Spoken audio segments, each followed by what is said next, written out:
Join us, the Humanitarian Heartbeat Podcast, on a journey where we delve into the heart of the matters that truly make a difference. Our mission is to create a platform where we can openly discuss topics that often go unnoticed or unexplored. We aim to shed light on these crucial issues and have meaningful conversations. We invite you to tune into our podcast, where we will explore the depths of these subjects and let our hearts guide the conversation. Together, we can create a space where everyone's voice is heard and where we can collectively work towards a better future.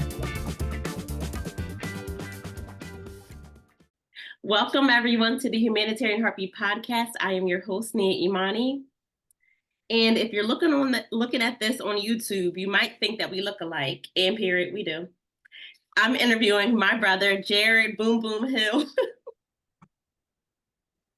Hey, Boom, how are you?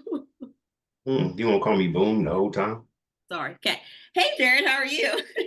What's up, Buck? Thanks for having me on. Are you going to call me Buck the entire time? Yes, I'm older than you.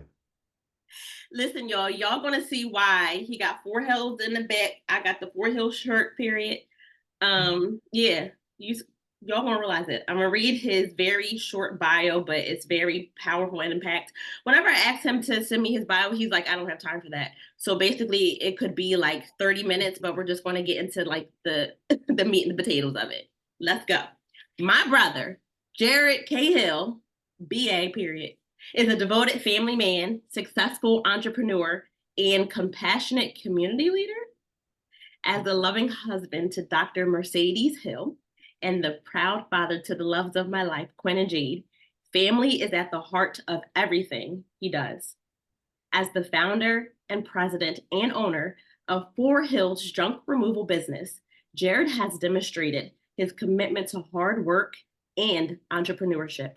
His business is just not about removing junk, but about creating clean, healthy environments for people to thrive in.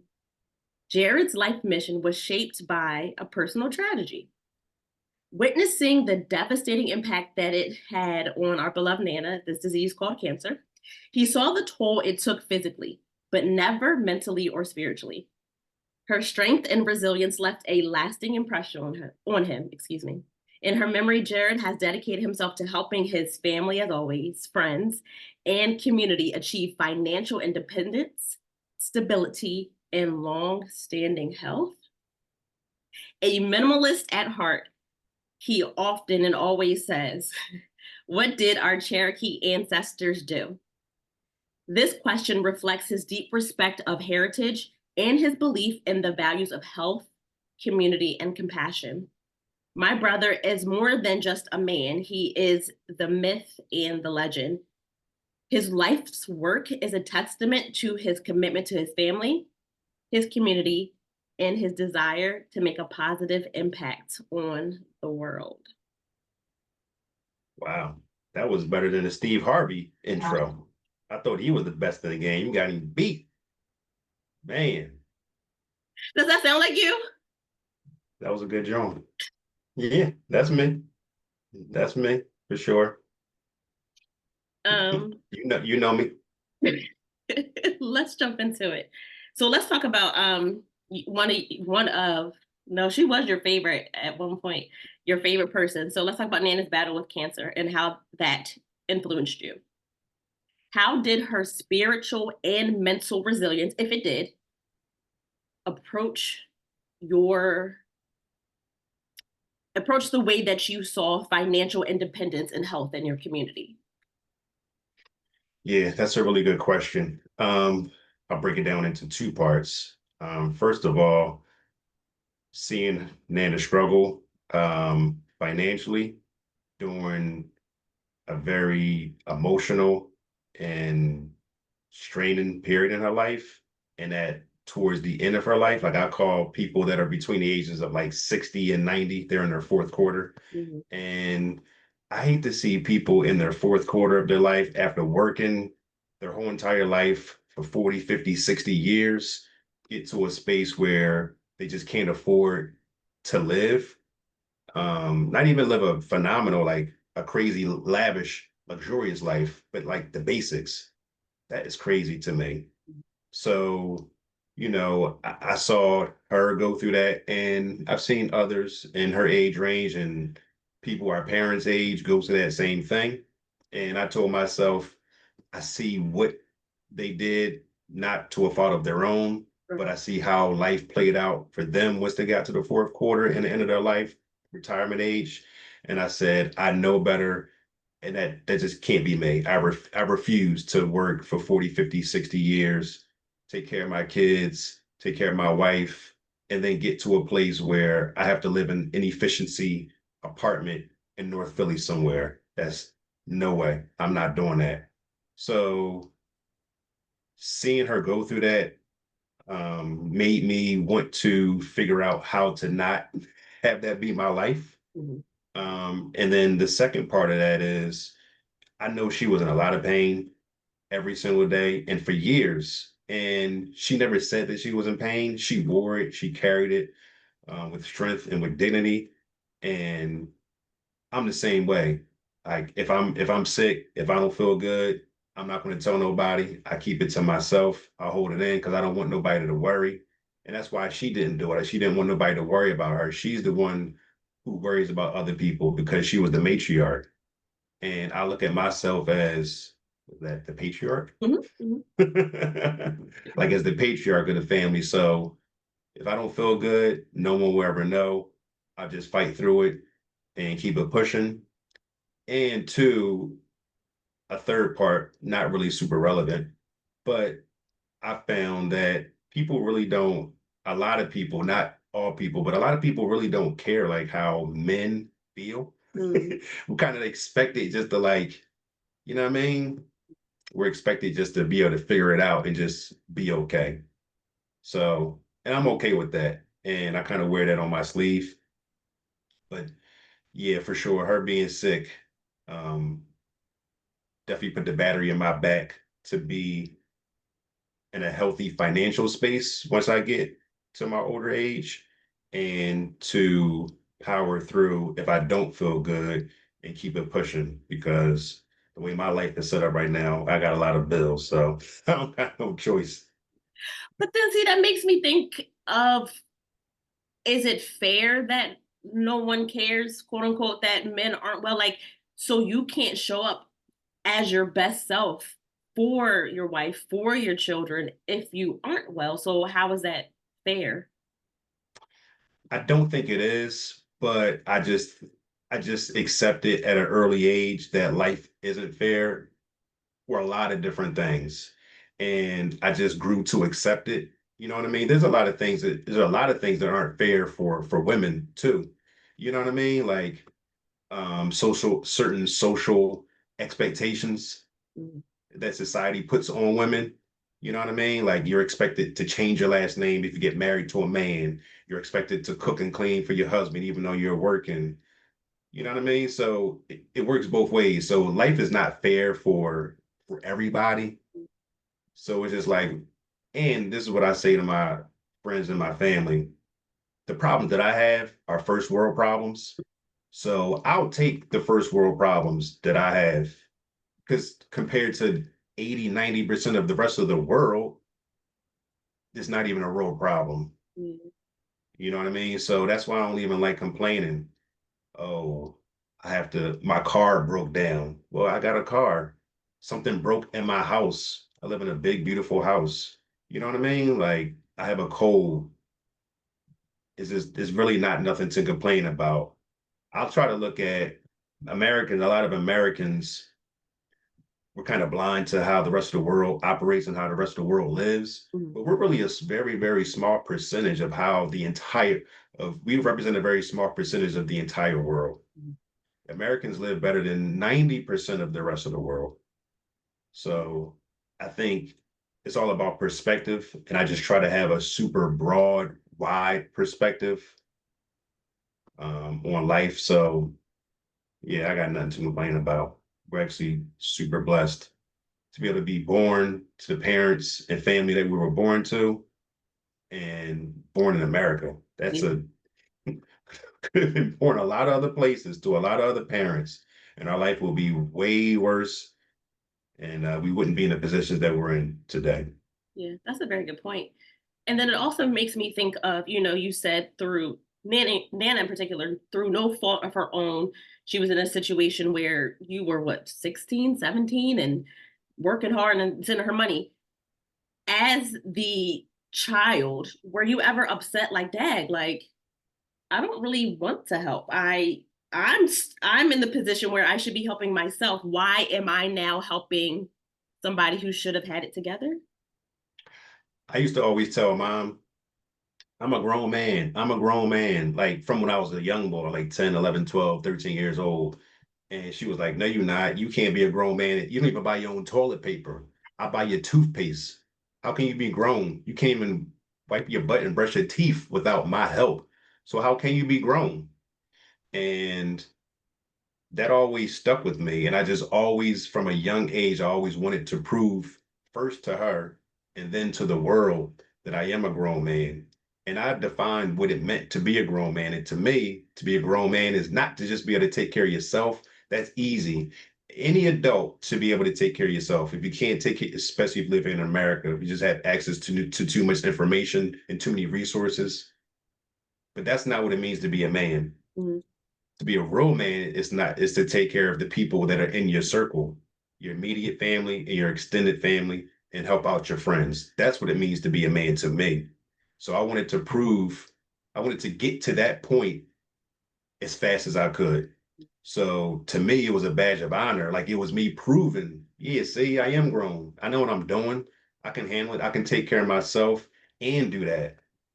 Yeah. So for me, I needed it because I had to check certain boxes in order to be a grown man. And that was just what it what comes with being a man.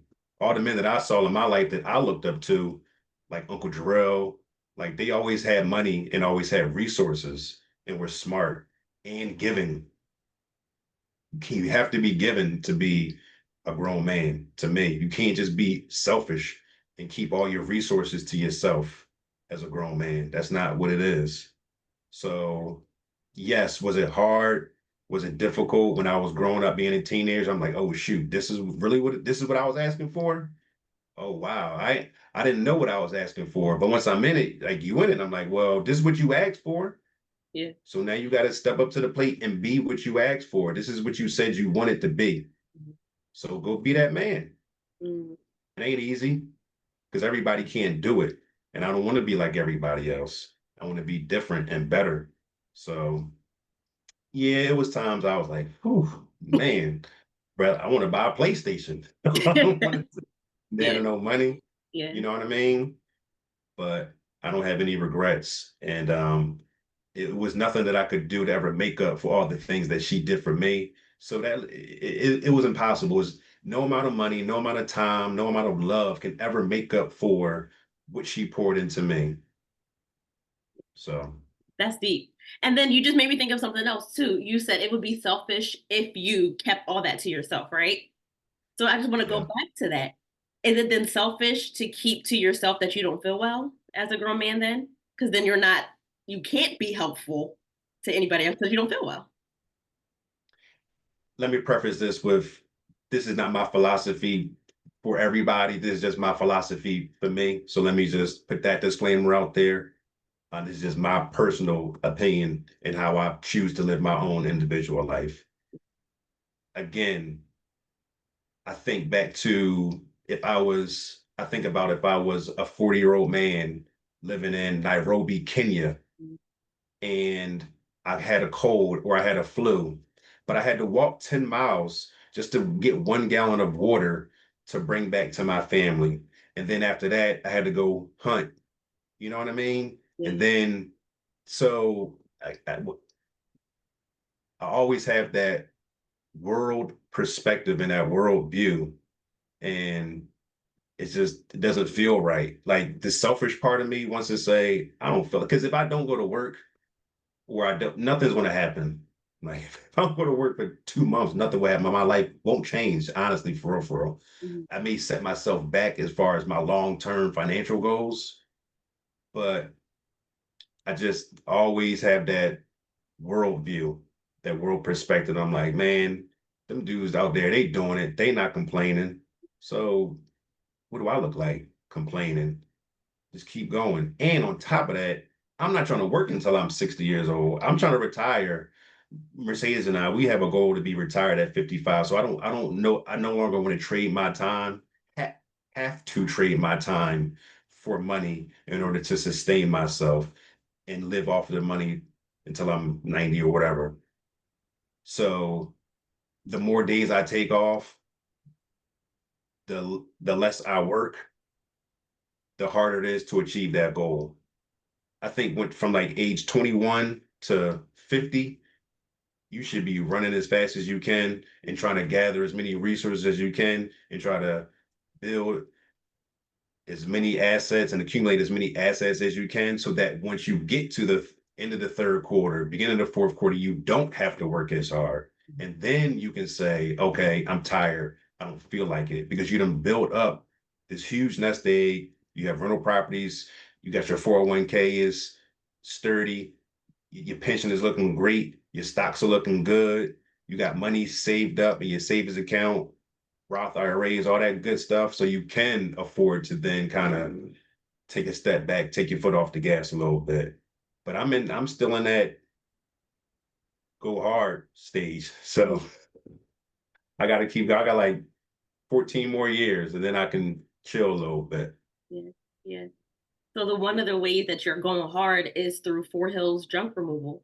Talk to us about that because have you always done this your entire career? Well, I started junk removal 9 years ago when my oldest daughter Quinn was born. I think she was like 2 weeks old. And I got real scared because she was my first daughter. I had a good job at the time. I was making good money, but I just got nervous. I was like, I need more money. I was like, I don't know how much children cost. She's gonna have to go to daycare, diapers, pampers. I need more money. So Ernest and I, we were talking about different ways to make money.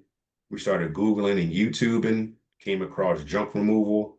I was also an investor myself and going through renovations and spending a ton of money on demolition and junk removal.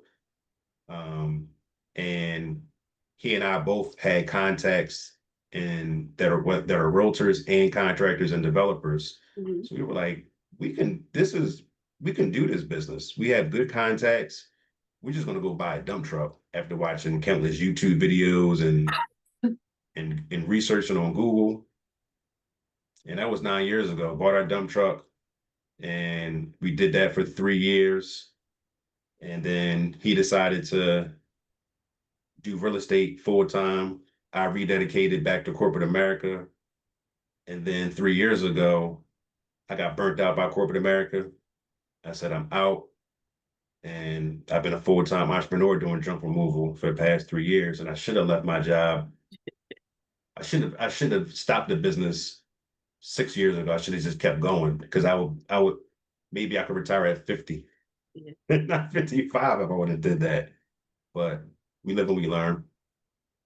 Why is junk removal so important? Because I think when people hear it's like, oh, you're just picking up junk. Why why is it so much more than that for you? Yeah, I think the recent sanitation strike proved just how important people in the junk removal and sanitation space are. But it's definitely, everyone, not everyone, but a lot of people look down upon people in that profession. Yeah. And I get it too myself. Like some people try to downplay it. And I understand and I get it. It's like in regards to like the contractors space, it's the low man on a totem pole. However, the majority of the public doesn't understand if you run your business efficiently and effectively, you make more money than doctors and lawyers and surgeons. I know people in the drug removal space that make $1 million a year, that gross $1 million a year. Whoa. So it's important because everyone has junk. You know what I mean? Mhm. Everybody has things in their personal space that they need to get rid of. And we do a lot of job for elderly people. Mhm. probably 80% of our jobs we do are for people that are 60 years old and older because they've been in a house for 10, 15, 20, 30, 40, 50 years. They've accumulated a whole bunch of stuff. The house is full of stuff that they accumulated, their children have accumulated, then left. They have stuff with their grandkids. Then their grandkids get older, but they still hold on to those things. So their garages, attics, basements, sheds are just full of stuff. Now they're 65, 70, 80 years old. They live in a 3,000 square foot house. Mm-hmm. They're older and they don't know how to get rid of those things so that they can sell the house and downsize and move to a more manageable space. And that's where we come in. Um, it's not just junk removal. You have to be, I say this a lot in my Instagram posts, but you have to have empathy for people. A lot of people are very embarrassed by their space. So 9 times out of 10, when I go do an estimate or go do a walkthrough, they always give me a disclaimer. Please don't judge me. Please don't judge me. And I don't judge at all because life happens. People are working. People are taking care of people. Life is crazy. Life is busy.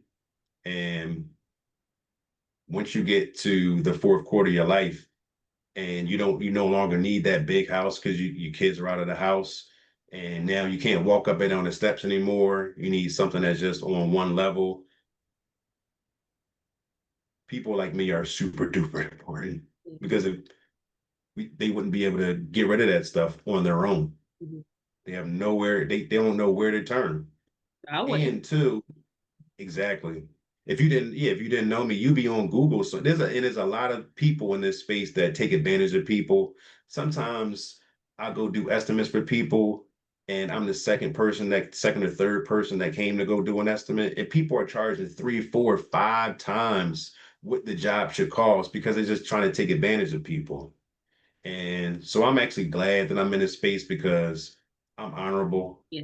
And you know what I mean? I'm ethical and I give people a quality service. I treat them kindly. I treat their homes with respect because it's people's homes, not just a house and not just a job. We're going into people's homes, their personal space where they have items in the home that they actually still want to hold on to. They have their wallets laying around, jewelry laying around. So I'm glad that people like me and other people that I know that are honorable in this space, that people can feel comfortable guiding them through that process of downsizing and just getting rid of the things that they no longer need. Yeah. And that's a great distinction between the house versus the home. That's it. Excellent. Sure. Oh my gosh. This is why you got 5 stars? What in the world? 190 of them and counting. What? Mm-hmm. And then too, I'm thinking it's not just you honoring their home like physically. I think of their home mentally. Like whenever there's clutter or junk or whatever around me, and as soon as I clean it, I can think, I can breathe, I can whatever. So you do that for them. That's facts for sure. I think I forget the exact number, but I want to say like 60 to 70% of people have stress directly related to the clutter that they have in their house. And for sure, same way with me. Whenever my space is cluttered, my business doesn't run as efficiently. I'm more agitated. I don't treat my family as nice because it's hard to operate in chaos and clutter. It's hard to.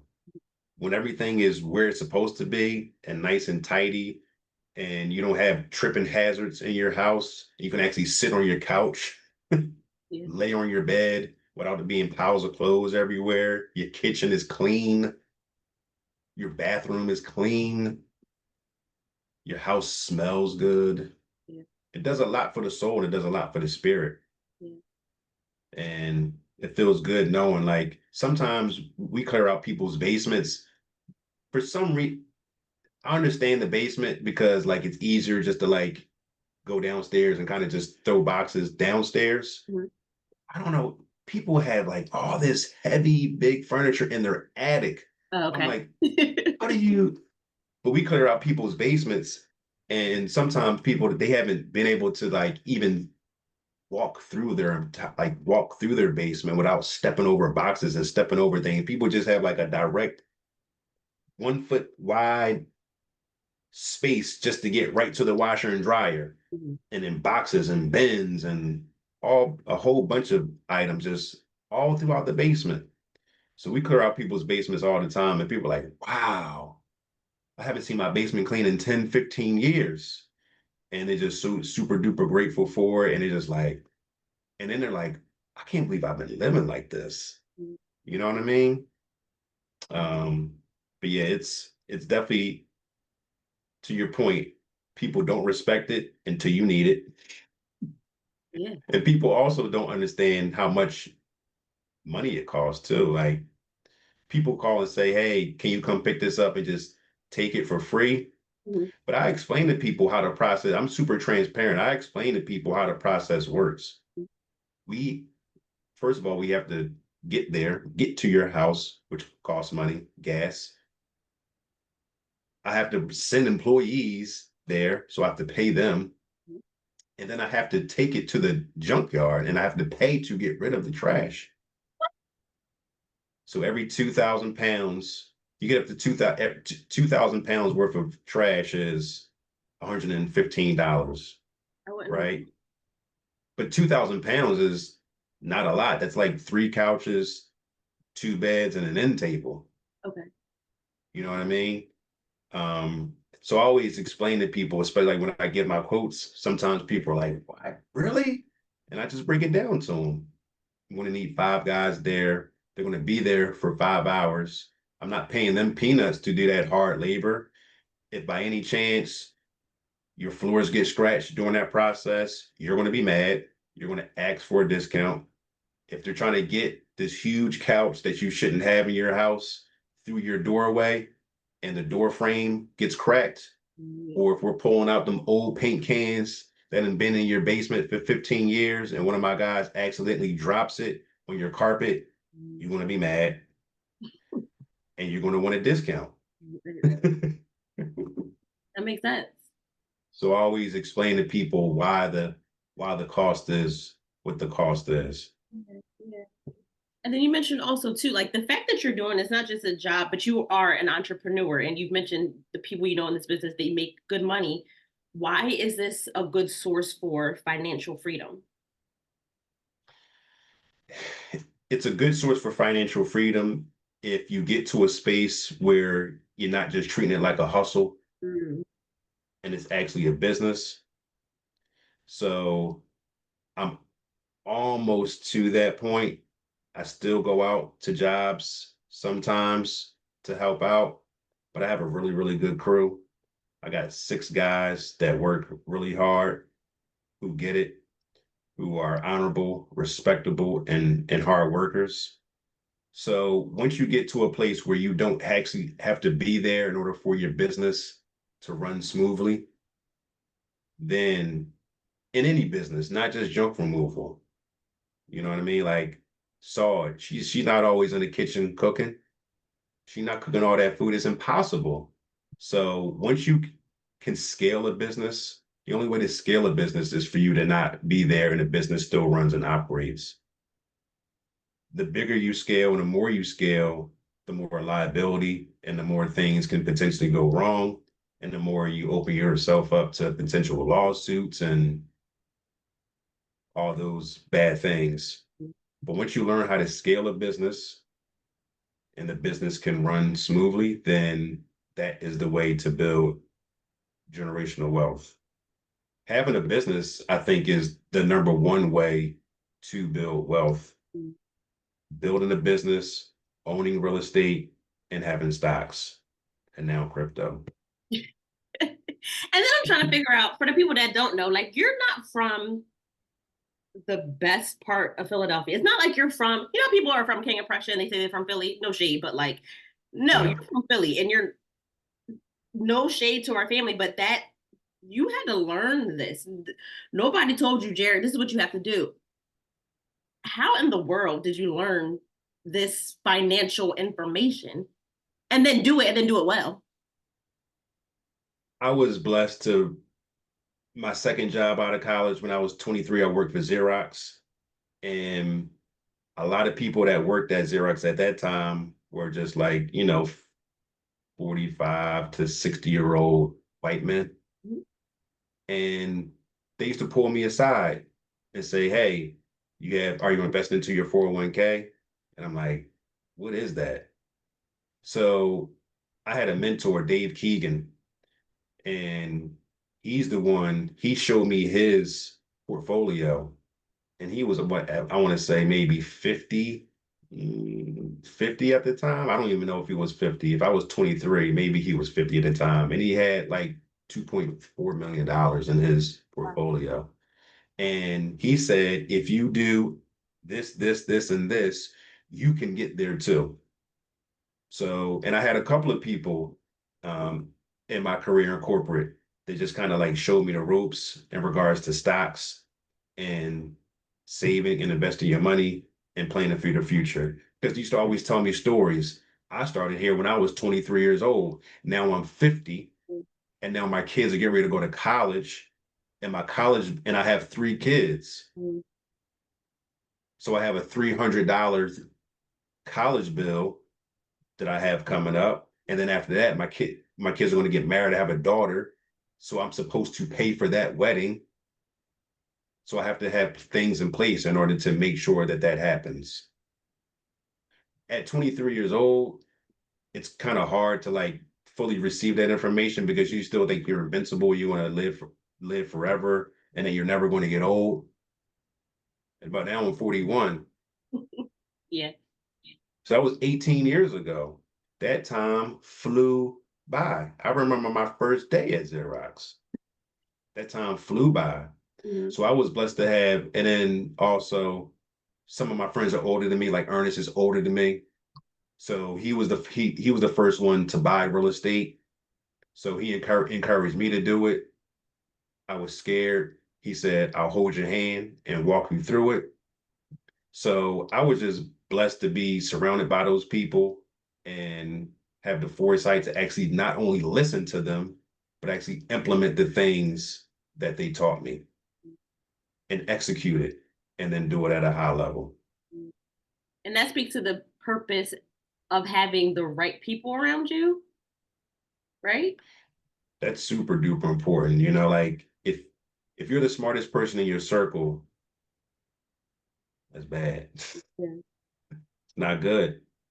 So I was blessed to be around people that were older than me, smarter than me, and wiser than me. I was the youngest person at Xerox. That's awesome. So I had no choice but to become more mature and try to elevate myself.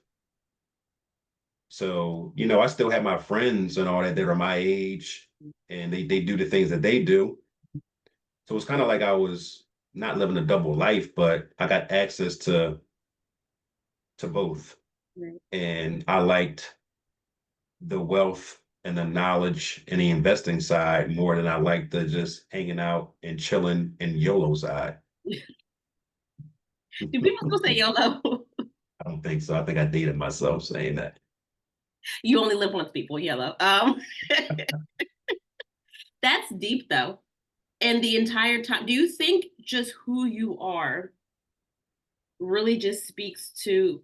It just seems like you really are different. Like your Cherokee roots, the way that Nana raised you, the way that mom raised you, the things that you've seen, like it all plays a part in how you take care of your health, how you take care of your community, and how you sustain everything around you. No, for sure. Me and Mercedes talk about that. We like have a friendly debate about it, like what's more powerful, nature or nurture. Okay. And I don't know if one is more powerful than the other, especially now that I have my own kids. Like I see the nature and I see the nurture part. You know what I mean? So I think it's a healthy combination. DNA is DNA, and you're always going to have character traits of the people who made you. But then culture and environment, the nurture side, is super important too. As usual. And that's the part that if you really tap into it and think bigger, that's the part that can help you elevate. Because if it's just nature, you'll just be on the same level as the generations before you, True. and you'll never elevate and you'll never grow. That's true. That's true. And that speaks to you've always been very inquisitive. So you talked about like, your mentor pouring into you, pouring into you, and you're like listening, but then also knowing about like your personal history, like, oh, my great grandfather did this. Oh, they did this. This man did this. Oh, I can be better. I can be that and more. Can I tell you a secret? What? I want when I pass away and when I die, I want my obituary to be like 15 pages long. Now, who got time for that? What? Yeah, man. I want to be. I always looked up to like Uncle Jarrell and Uncle Robert and them. They were the bosses of the family. Still are. Still are. But I have it was always a healthy, and even Uncle Norman too. It was always a healthy competition. I'm like, man, if them dudes can do it, I can do it. I always wanted that. I always wanted that life. I didn't always want to live in a row house Mhm. my whole life and live in bad neighborhoods. I didn't want that. So I just try to put myself in certain positions in order for that not to be my life. And I hope I'm like you said, I'm a minimalist, so I can do that and be cool for sure if I had to. I don't want to. That's fair. Because you're quick to say, well, what the back to, your the point of being sick and holding it to yourself. And I'm like, take some, I don't know, Dayquil. Well, what did the Cherokee ancestor? Oh my God, just take the Dayquil. But like, but to your point, but why? If I can drink some tea, if I can get more rest. For sure. Because at the end of the day, it's drugs. And it doesn't even make you it just tricks your mind to make it makes your mind think that you're actually getting better. It doesn't even actually fix it. So once I learned that, I was like, what? And I was like, Tylenol didn't exist back in the day. So what did those people do? And Right. I know the mortality rate was younger back then versus now because of modern medicine. I get it. I get it. But not for the bait like the basics though. You know what I'm saying? Like I'm not gonna die of a cold because I'm a healthy person. So I think my body can fight it and get some rest and drink water and drink green tea and take some multivitamins. I may have to go through the pain a little bit longer, but I'd rather do that than and my dad was a drug addict too. So that kind of scares me too. I think that's actually like the more more of a driving force than anything. I'm scared to go down that path. I don't want to like Tylenol because I think those things can lead to darker things, and I don't want to go down that path. That makes sense. That's why mommy does drink like that because of her dad. So it makes sense. Exactly. You really pinpoint how entrepreneurship, and I never thought about this until right now, how entrepreneurship, health, sustainability, finances all play a role. Like they are all connected. And I would have thought that they were separate, but you're painting this picture that they are all connected. For sure, because if you don't take care of yourself and then you have $50 million, but you only have 5 years left to live, what the hell was the point? If you can't, if I can't be here, if I'm just if Quinn and Jade have kids and I'm just an old man and I'm too sick and too weak to get up and play with my grandkids, that don't but I live in a mansion, that's nutty. I don't want that.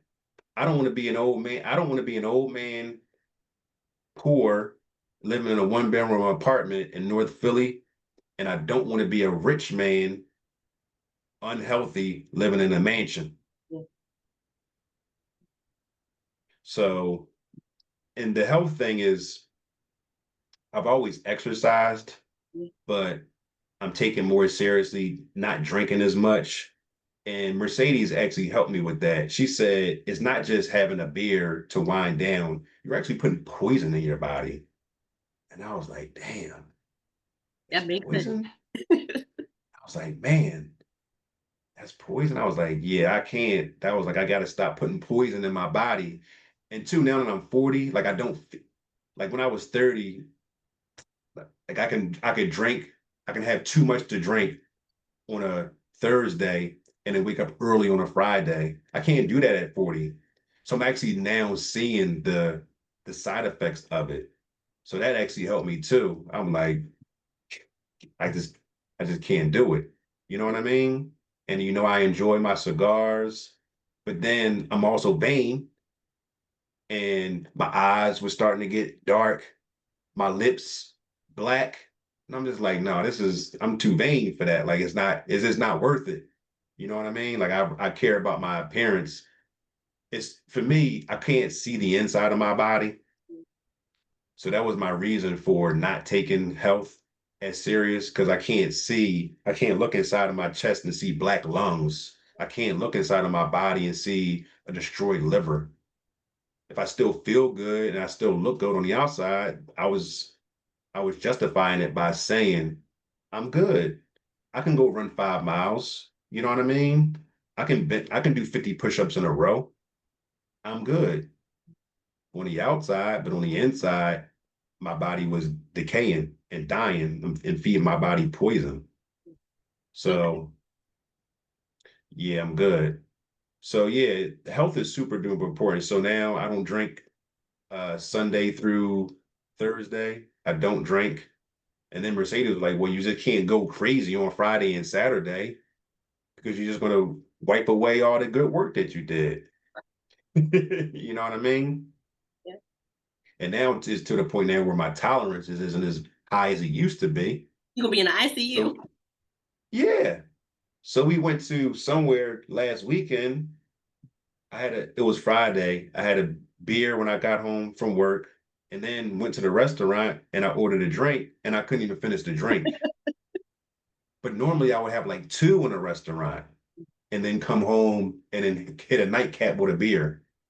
I just can't do it anymore because my tolerance is not as high as it used to be. I retrained my body. Which is good too. And then I think you're also teaching yourself there's other ways to unwind. Like, sure, you can unwind that way, but you could take a walk. You could do this. You could do that. You don't have to go straight to that to unwind. Exactly. Yeah. Absolutely. For sure. Hmm. And to sort of close, and we're going to make sure people go to Fort Hill's junk removal, but you've been called the man, the myth, and the legend that who's coined it? I think Nana and then Mommy. My, For your mommy, I don't know. I want to say it was mommy, maybe Nana, but I don't know. One of those two. um, man, myth, and legend for your dedication to family and community. What do you hope your story teaches future generations about balancing ambition, compassion, and cultural pride? That's a really good question. I just think that people should know that if those are your goals, that it's not easy. It's not an easy road. And honestly, I don't think everybody can do it. I really don't, just to be brutally honest. It's hard to be a good businessman and a good friend and a good husband and a good father and be active in your community. It's hard to do all of those things at a high level. Most people are just really good parents, but career, finances, and or phenomenal career, finances on a beam, family life, eh. So it's really hard. That balance, being great at a lot of different things is really, really, really hard to do. And it's really, really draining. and you just have to want to do it.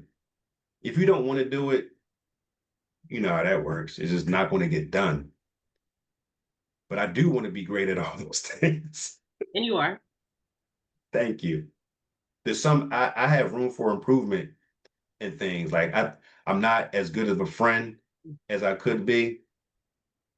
I'm not as good as brother. I used to be a better brother when I was younger than I am now Mhm. because life is just crazy. Mhm. But it is an excuse, but it's not an excuse at the same time.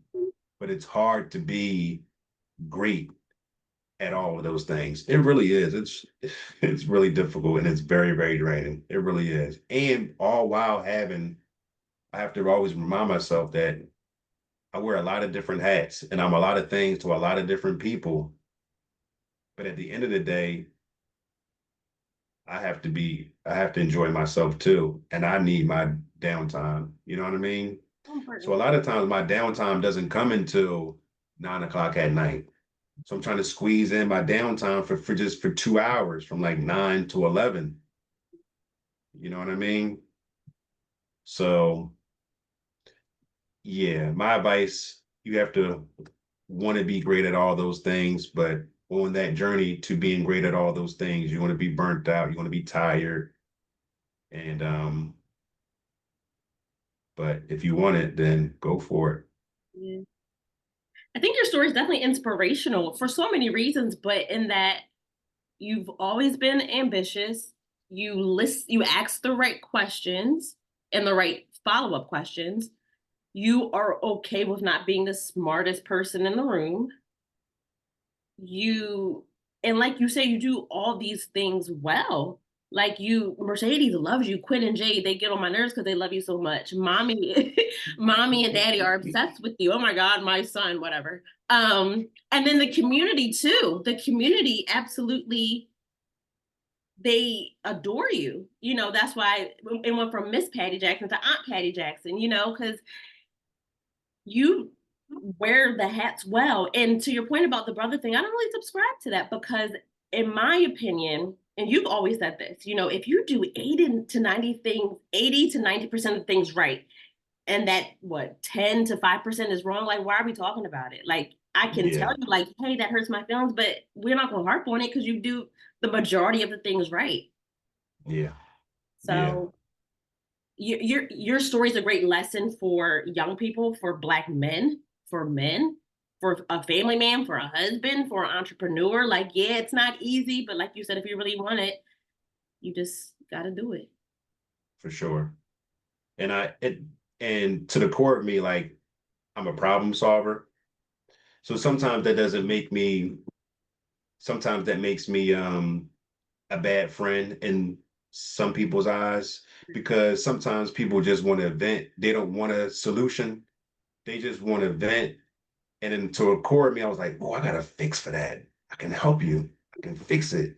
Just do it. And people are like, I don't want to. So now people don't call me for it because they just want to just, you know what I'm saying? Like, so I'm trying to, everyone has their individual love language. So the older I get, I'm trying to adjust and adapt to how people want to be treated. Even if I know that I can help them and what they're doing is the wrong thing or nutty or whatever you call it, that's not what they need in that moment. They just want to talk, they just want to vent, and then maybe I can circle back at a later time and revisit the conversation in a gentle way.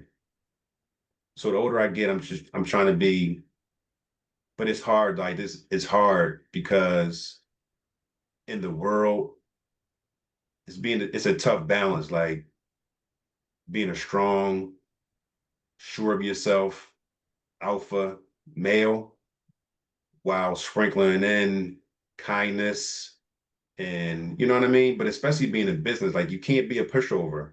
Where I come from, where we come from, you can't be a pushover. You got to be tough. You got people have to know that they can't play with you. You know what I'm saying? As a father, people got to know you don't play with minds. So it's hard sometimes, like being all of those things. Everybody wants a protector and an alpha male and someone who's not soft and someone's not a pushover. But that same person, that same tough person has to be soft and gentle too. And it's tough. It's tough. And it's not impossible, but that part I'm a work in progress with. And that's okay. But I think you have the emotional intelligence, though. That's the key. Because a lot of people aren't, no shade, emotionally intelligent. So that's how you're able to know, like, oh, I can work on this. I can do this. That's huge. Yeah, I appreciate it. Yo, listen, I feel like people not even going to contact you, not just for the junk removal portion, but for you to be like a mentor at a school, for you to be a keynote speaker. Like, that's my next phase of my life. Speaking? For sure. I mean, I guess speaking is a part of it. It's just, it kind of goes hand in hand with being a mentor and being in front of people and communicating. But yeah, like I do want to be more boots on the ground, lead by example. You can feel me, touch me, see me, talk to me, shake my hand, look me in my eye. I can give you a pat on your back, squeeze your shoulder, you know what I mean? Give you a firm handshake. 16-year-old. I definitely want to do more of those things because it's needed for sure. I feel bad. Like I feel like I should be doing it now. But then the selfish side of me is like, this is what I think about. If I'm out of the house for 3 to 4 hours, 3 days a week, doing that work, who's talking to my girls? I'm missing my girls' sporting events. You know what I mean? And at this stage of my life, I choose them over my outside community for now. That's not selfish, because the way social media works is a lot of people are seeing you. We heard a lot what our family said, but we saw a lot, and we were able to do things. So people are seeing you, and they're implementing it in ways that you probably you don't even know. I do hear that, like that's on my social media. That's why like I post certain pictures with certain people. You know what I mean? Like I want that image to be out there, that a person that looks like me with dreadlocks can go into certain rooms and have conversations and do business and have partnerships with certain people. That's why I speak a certain way on social media and in public. So to your point, I don't have the time to be there, boots on the ground. But you're right. People watch and learn. So yeah, that's another way that I can help out my community. Yeah. So anybody, because I know we all don't. Listen, this is the assignment for those watching on YouTube, listening to an iHeartMedia, whatever. Contact 4 Hills Junk Removal. Tell them to contact. Tell your friends, tell your family, your coworkers, the neighbors, whatever, because regardless of the situation, Jarrod, his team are going to handle things always with dignity, excellence, and grace. Absolutely. For sure. When you call, we all. Yes. You got it. I'm going to end with this, y'all. 4 Hills Junk Removal. Bye, y'all. Thank you for joining us on the Humanitarian Heartbeat podcast. Remember, each conversation brings us closer to a world where compassion thrives. Stay connected, stay informed, and let's keep the heartbeat of humanity alive. Subscribe, share, and be a part of our journey to make a difference, one conversation at a time.